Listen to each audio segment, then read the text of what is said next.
నమస్తే ఫ్రెండ్స్, నేను మీ ప్రవీణ్ శంకరి.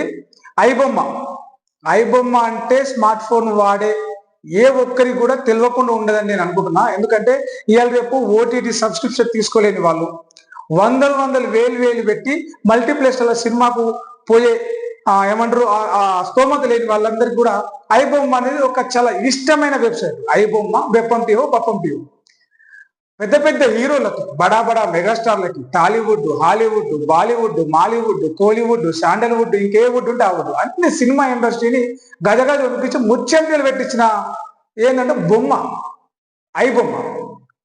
ఆ ఐబొమ్మ రవిని పోలీసులు అరెస్ట్ చేశారు. ఏదో భార్యతోటి విడాకుల కోసము హైదరాబాద్ వస్తే, కరేబియన్ దీవులలో ఉన్నట్టు హైదరాబాద్కి వస్తే ఇక్కడ పట్టుకున్నారు. అదంతా జరిగింది.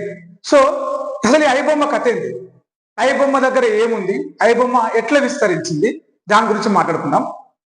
రైట్.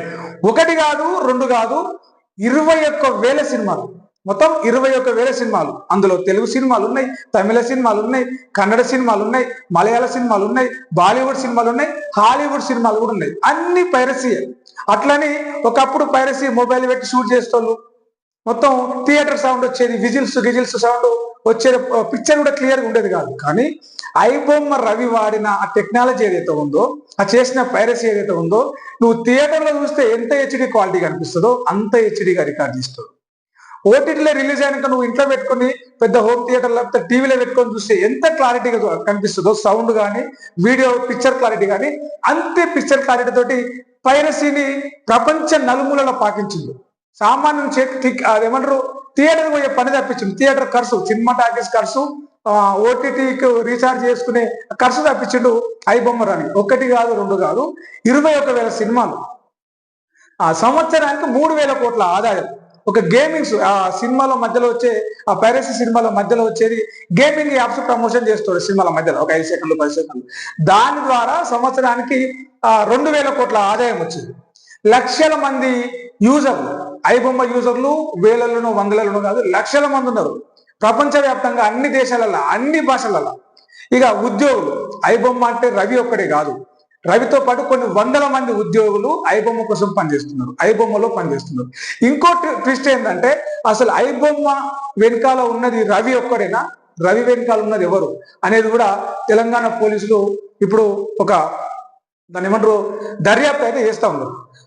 అయితే పెద్ద పెద్ద హీరోలు, బడా నిర్మాతలు, దర్శకులు, మెగాస్టార్ నాగార్జున, చిరంజీవి, బాలకృష్ణ, వీళ్ళందరూ కూడా పోలీస్ డిపార్ట్మెంట్ వాళ్ళ పోలీసు వాళ్ళని కలిసి దండాలు పెడుతున్నారు.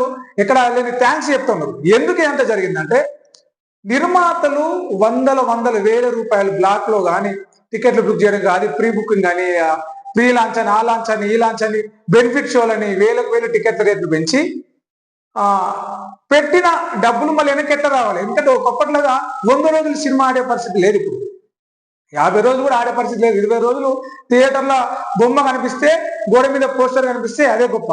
అలాంటి సిచ్యువేషన్లో, అలాంటి రోజుల్లో పెట్టిన డబ్బులు వెనక్కి రావాలని ఏ నిర్మాత అయినా, ఏ దర్శకుడు అయినా, ఏ హీరో అయినా ఆశపడతాడు, కోరుకుంటాడు, భయపడతాడు.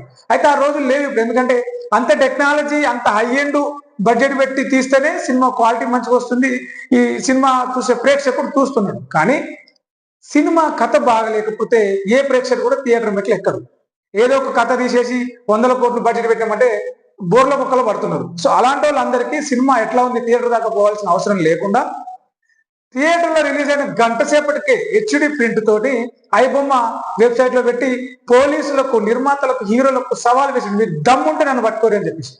అయితే అసలు ఇదంతా ఎందుకు చేసిండు రవి, ఐబొమ్మ రవి ఇదంతా ఎందుకు చేసిందంటే ఆయన ఒక సాఫ్ట్వేర్ ఎంప్లాయీ ఉద్యోగం చేసుకుంటూ ఆయన భార్య సంసారం అంతా ఉంది. అయితే ఆ వచ్చే జీతాన్ని అలా భార్య స్వీకరించలేకపోయింది. నువ్వు డబ్బులు సంపాదించలేకపోతున్నావు, నీకు డబ్బులు సంపాదించడం చేత కాదని చెప్పేసి ఆయన కట్టుకున్న భార్య ఎవరైతే ఉన్నారో ఆమె తల్లి, భార్య, అత్త ఆయన ఆదాయం మీద, ఆయన సంపాదన మీద నిత్యం ఆయన వేధించేవాళ్ళంట, ఇబ్బంది పెట్టేవాళ్ళంట.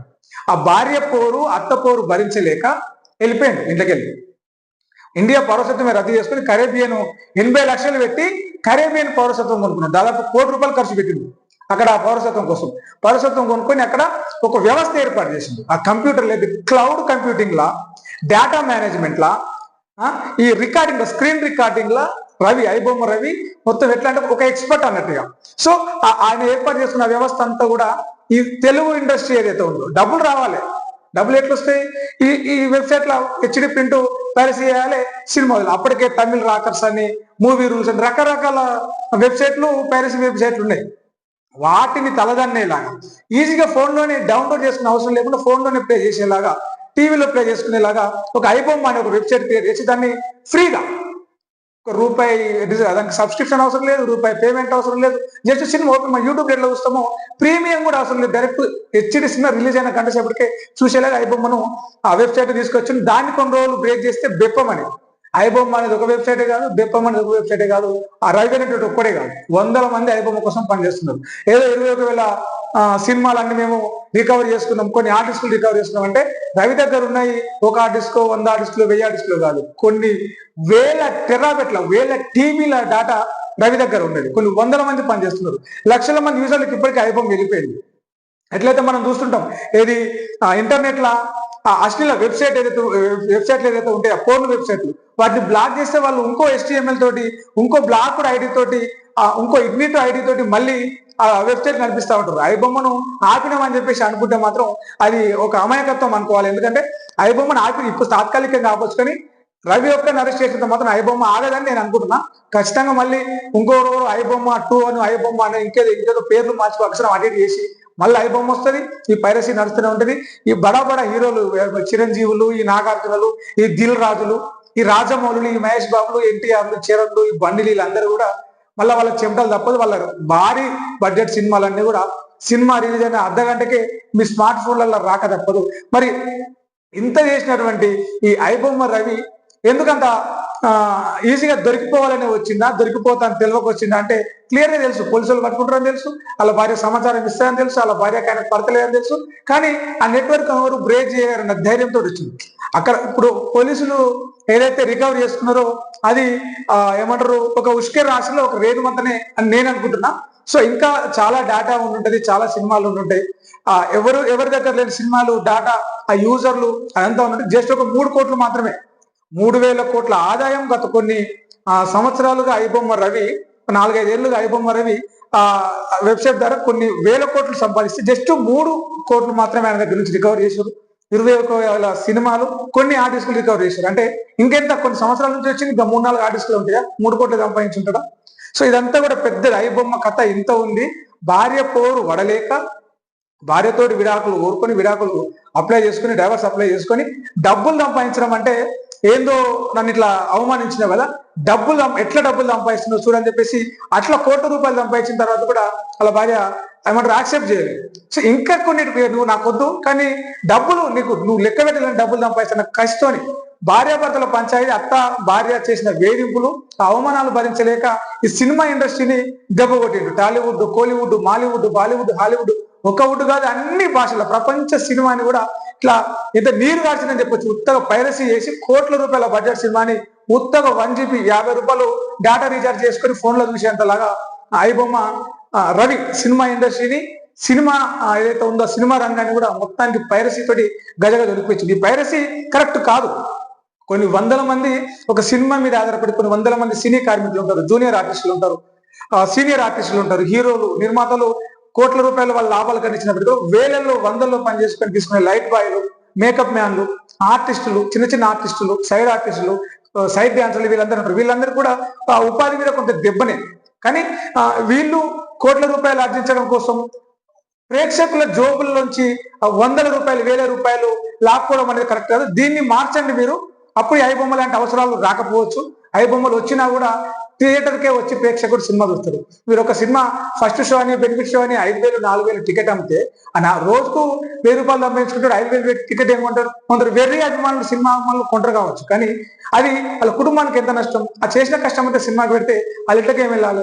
సో ఇట్లాంటివన్నీ ఉంటాయి కాబట్టి ఇలాంటి ఐబొమ్మలు మళ్ళీ గుర్తొస్తే, ముందుగా ఇలాంటి ఐబొమ్మలు రావద్దంటే, సినిమా పైరసీ కావద్దంటే ఈ నిర్మాతలు, బడా హీరోలు మీ బడ్జెట్ తగ్గించుకోండి, భారీ సినిమాలు చేయకండి, మంచి కథలు చేయండి, సమాజానికి ఉపయోగపడే సందేశాలు ఇచ్చే, సమాజంలో మార్పు తీసుకొచ్చే సినిమాలు తీయండి. ఆ సినిమాలు కూడా జనాల జోబుల్లో ఉండే డబ్బులు గుంజుకోకుండా వాళ్ళు ఇష్టంగా థియేటర్కి వచ్చి టికెట్ కొనుక్కొని చూపించే రేట్లు పెట్టి మీరు సినిమాలు చేయండి, సినిమాలు రిలీజ్ చేయండి. ఈ పైరసీలకు భయపడాల్సిన అవసరం లేదు. పైరసీల జోలికి అసలు ప్రజలే పోరు, ప్రేక్షకులే పోరు. మరో వీడియోలో మనం మళ్ళీ కలుద్దాం. ఈ వీడియో మీకు నచ్చితే కామెంట్ చేయండి. మన ఛానల్ సబ్స్క్రైబ్ చేసుకోవడం మర్చిపోకండి. చాలా మంది మన ఛానల్ చూస్తున్నారు, లైకులు కొడుతున్నారు, కానీ సబ్స్క్రైబ్ చేసుకోవడం మర్చిపోతున్నారు. సబ్స్క్రైబ్ చేసుకోవడం కొంచెం అంటే వెళ్ళిపోతున్నారు వీడియో తర్వాత చూసి. సబ్స్క్రైబ్ చేసుకోండి. ఇంకోటి నిన్నమనే మన ఛానల్కి ఒక స్ట్రైక్ పడి కొంత బ్రేక్ వచ్చింది. సో ఆ బ్రేక్ లోంచి కొంచెం బయటకు రావాలంటే మీ అందరి సపోర్ట్ కావాలి. మీ సపోర్ట్ ఉంటుందని ఆశిస్తున్నా, నమ్ముతున్నా. నేను మీ ప్రవీణ్ సుంకరి. Thank you.